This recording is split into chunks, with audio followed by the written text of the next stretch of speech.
Kelompok Ansarullah Yaman kembali menyatakan telah melancarkan serangan rudal ke wilayah Israel. Juru bicara Angkatan Bersenjata Yaman, Brigadir Jenderal Yahya Saree, dalam pernyataan resminya yang disiarkan pada Minggu 18 Mei pagi waktu setempat, mengungkapkan bahwa operasi militer dengan skala besar itu menyasar Bandara Ben Gurion di Tel Aviv. Menurut laporan dari Palestine Chronicle pada 19 Mei, Saree menjelaskan bahwa dalam serangan tersebut, 2 jenis rudal balistik ditembakkan.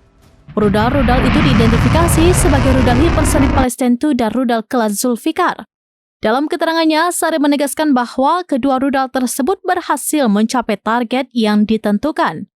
Serangan ini juga disebut sebagai peringatan awal bahwa Angkatan Bersenjata Yaman akan kembali menargetkan Bandara Ben Gurion di masa mendatang.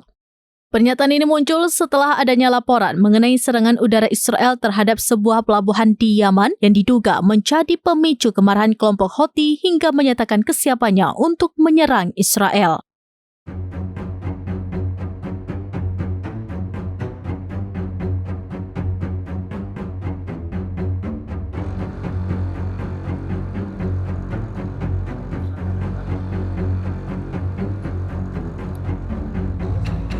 To the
Download Tribun X sekarang, menghadirkan lokal menjadi Indonesia.